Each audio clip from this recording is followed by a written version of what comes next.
Let's talk prevention. All individuals, from those in the highest positions to those in entry-level positions, are responsible for the elimination of sexual harassment. The first step is to familiarize yourself with your company's sexual harassment policy, and better than that, ensure that your company has one. Eliminating sexual harassment begins with you modeling the right behavior. It is always important that you are always erring on the side of caution.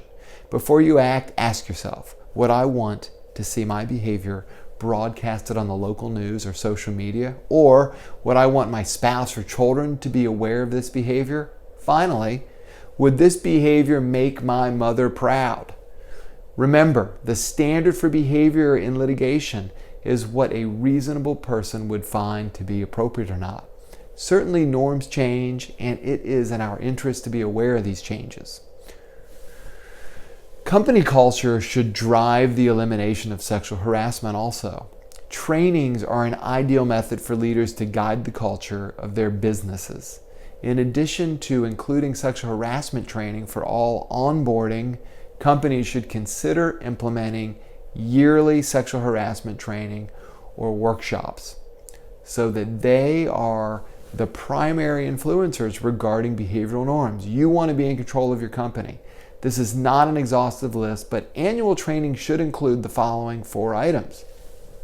Anonymous surveys to assess whether there is inappropriate conduct or inappropriate behavior in the workplace. Number 2, small breakout groups to discuss experiences and to generate actionable solutions and process improvements to continue to improve the company culture and eliminate sexual harassment as well as other issues. Number 3, conduct a review of what constitutes sexual harassment for the company. 4, all employees and the employer need to be well educated about what a hostile work environment is and what tangible employment action are, and have a working knowledge about the company's policies and responses to allegations.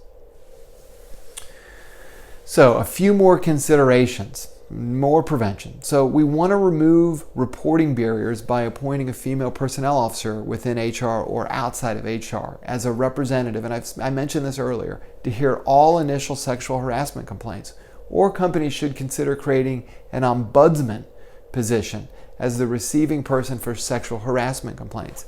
This position, though, would be independent from HR or from other management hierarchies. It is best that this person is a female or a male, though, that is perceived not to be patriarchal in any manner.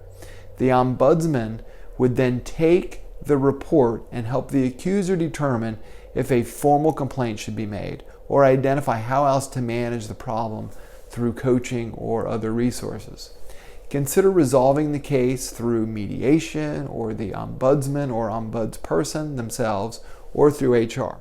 The ombudsman or ombudsperson maintains confidentiality unless the accuser wants to make a formal complaint. An ombudsman may also keep track of the number of cases, only by number, in each department and post these numbers to assist the company in more effectively unearthing and then addressing the problem. Posting the rates of sexual harassment actions also communicates that sexual harassment is unacceptable and is being addressed effectively by the company.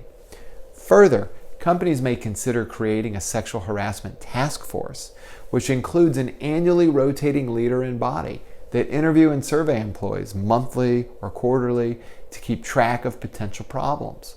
The task force would meet regularly to address what has been uncovered in surveys and then make recommendations about specific trainings to HR and the company's leadership. Having a task force implies that the company takes this issue very seriously.